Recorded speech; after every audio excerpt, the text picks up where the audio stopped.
নমস্তে, জয় শ্রীকৃষ্ণ। হরে কৃষ্ণ, জয় গৌর হরি। আপনারা হয়তো অনেকেই বিভ্রান্তর মধ্যে পড়েছেন যে আসল মহাপ্রভুর জন্মস্থানটি কোথায় অবস্থিত। অনেকে অনেক গুজব ছড়িয়ে বেড়াচ্ছে।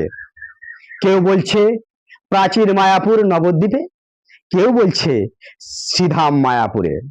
তো আসলে জন্মস্থানটি কোথায়?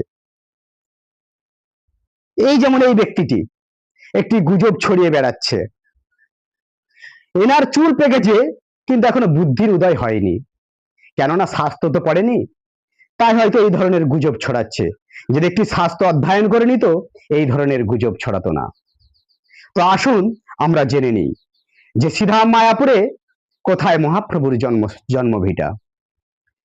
কালক্রমে ভূমিকম্পের কারণে সেটি হয়তো নষ্ট হয়ে গেছে, কিন্তু ম্যাজিস্ট্রেট ভক্তি বিনোদ ঠাকুর এবং জগন্নাথ দাস বাবাজি মহারাজ মহাপুরুষের মধ্যে এক অন্যতম, বৈষ্ণব সমাজের এক রত্ন, যারা শ্রীধাম মায়াপুরকে পুনরায় ভাবে নির্মাণ করেছে মহাপ্রভুর জন্মভিটাকে। কিভাবে আমরা জানবো? সেই শাস্ত্র অধ্যয়নের মাধ্যমে। কেন গঙ্গার পূর্ব ভাগে ভাগীরথী নদীর তীরে মহাপ্রভুর জন্ম হয়।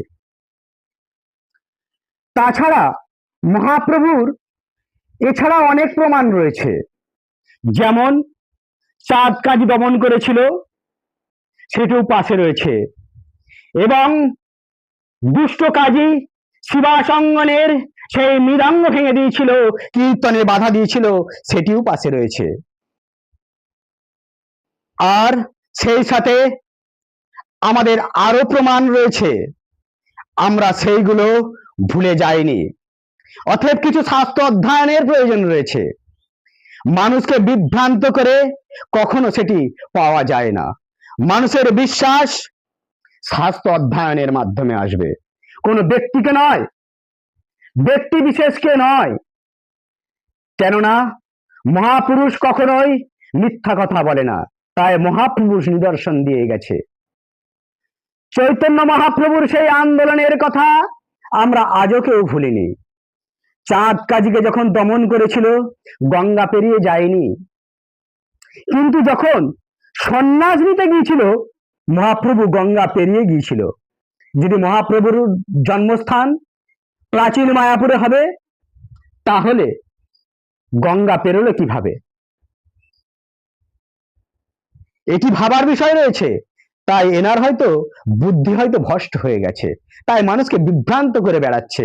তাই আপনারা এই ধরনের গুজবে কান দেবেন না।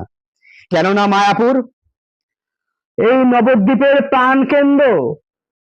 কোথায় জন্ম হয়? 9টা দ্বীপের সেই অন্তর্দ্বীপে মহাপ্রভুর জন্ম হয়েছিল। অন্তর্দ্বীপটা কোথায় অবস্থিত?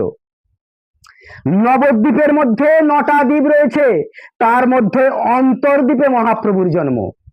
আমাদের ভগবান কোথায় বাস করে? আমাদের অন্তরে বাস করে। তাই মহাপ্রভুর জন্ম অন্তর্দ্বীপে হয়েছে। সেই অন্তর্দ্বীপটা সিধা মায়াপুরের অন্তর্গত, কোন প্রাচীন মায়াপুর নয়, শ্রী মায়াপুরের অন্তর্গত অন্তর্দ্বীপ। তাই আপনারা বিভ্রান্ত হবেন না, এই ধরনের গুজবে কান দেবেন না। দেখুন কি বলছে এই মহাপ্রভুর জন্মস্থান পরিষ্কার বলি আপনাকে, মায়াপুর অনেক পরে, অনেক পরে। পরবর্তীকালে একটা বিরাট একটা বিপর্যয় হয়, ভূমিকম্প। গঙ্গার গতিপথটা মারাত্মকভাবে চেঞ্জ হয়ে যায়, চেঞ্জ হয়ে পশ্চিম থেকে গতিপথটা পূর্ব দিকে ঘুরে যায়। নবদ্বীপটা ধুয়ে মুছে সাফ হয়ে যায়। যার জন্য মহাপ্রভুর প্রাচীন যে জন্মভূমি বা বাড়ি টাড়ি, সেগুলো সব ধুয়ে মুছে সাফ হয়ে যায়। চৈতন্য চন্দ্রামৃতম প্রবোধানন্দ সরস্বতী পাদের লেখা নবদ্বীপ ও প্রকটন। আমরা নবদ্বীপে যিনি প্রকটিত হয়েছিলেন তাকে স্তব করি। মায়াপুর শব্দ কোথাও নেই, এটা অনেক পরবর্তীকালে, অনেক পরবর্তীকালে। ওটা মিয়াপুর, সত্যি বলা যাবে না। ওইদের যোগপীঠ, ওটাও মহাপ্রভুর জন্মস্থান, এটাও ঠিক বলা যাবে না। আর ওপারে তো নৈব নৈবচ কখনোই নয়। এই যে নবদ্বীপের যে প্রাচীন মায়াপুরের যে মহাপ্রভুর জন্মস্থান, এই জায়গাটা হলেও হতে পারে, তবে ওই জায়গাটাই যে বলা যাবে না, এদিক ওদিক সেদিক হতে পারে। যেমন কংস এসেছিলেন তখন ভগবান শ্রীকৃষ্ণকে আসতে হয়েছিল।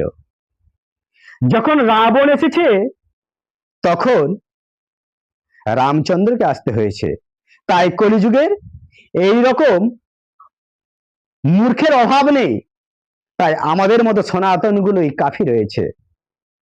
তাই ভিডিওটা বেশি বেশি করে শেয়ার করবেন, সকলের কাছে জানিয়ে দেবেন সিধা মায়াপুরী শ্রেষ্ঠ ভূমি অন্তর্দ্বীপ, মহাপ্রভুর জন্মভিটা এটি নিশ্চিত। ভিডিওটা খুব খুব করে শেয়ার করবেন।